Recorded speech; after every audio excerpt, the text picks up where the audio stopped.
an elderly person trying to get their cart back to the cart corral. And if you've been to Sam's, there's like two, and they're in the worst places possible, right? So they are. And you can just grab that and like take it for them, right? Even if that means you have to leave your car and go walk over there, whatever that looks like, but look for those opportunities.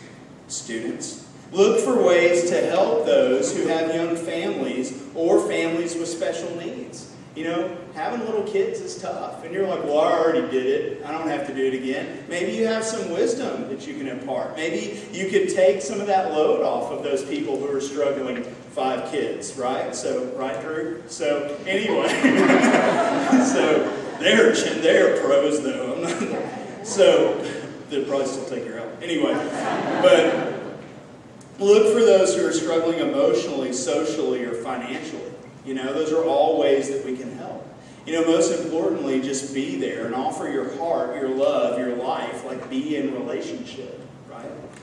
And I want to end with an old song, believe it or not. I told some guys earlier, I'm going to cover a parakeet getting sucked up by a vacuum, Lord of the Rings, and Neil Diamond all in the same song. But this is a song, students, you've never heard this. I'm sure if you have, I'm impressed. And others of you probably haven't heard it in a long time. When you get home, students, you can look it up on YouTube. You should. But my dad raised me like on this type of music. One of his favorite musicians of all time was Neil Diamond, who I also have a love for because my dad did, and he kind of raised me on that. And there's a song that came to mind that I wanted to end with called He Ain't Heavy, He's My Brother. Who's heard that song? So quite a few of us. The Hollies sang it first, if you know music, like in 1969.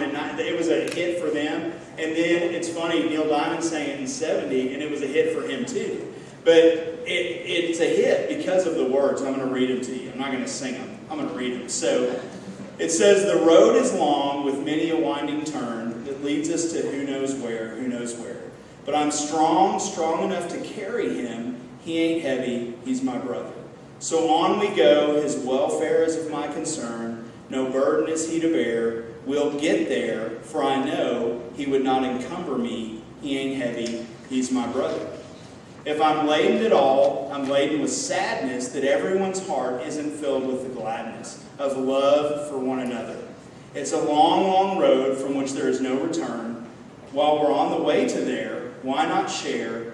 And the load doesn't weigh me down at all. He ain't heavy, he's my brother. He's my brother. He ain't heavy, he's my brother. And you know, it's a simple song, but I hope and pray that as a church that will be our sentiment. That's what it's all about. Our commitment to each other as we open the door to community in our church should be that right there. To be carrying each other's burdens, right? That we will love each other enough to carry those burdens, that our love for each other will cause us to feel that no burden is too heavy to help a brother or sister to bear. Let's pray. Dear God, I am so thankful for your word and all the truth that lies there. God, I pray today that if there's anybody in our church who maybe does have a burden in their life, God, whether it's a small one or a large one that's overwhelming, God, that will be revealed to their friends, their community here at our church. God, and that our response as a church will be to come alongside them and comfort them and love them however we can. God, I just pray today, not only for myself, but for everybody here, that we will be more open to seeing the needs of others around us. God, whether that's someone who's elderly or a family who's struggling. God, that you will reveal those things to us today so we can help lighten that load in these believers' lives. And God, thank you so much for this community. God, thank you for the gift of church and the gift of your Son, Jesus Christ, that we don't deserve. God, I just pray that we'll do the best that we can as a church to communicate Christ to others. I ask all these things in your Son's name. Amen.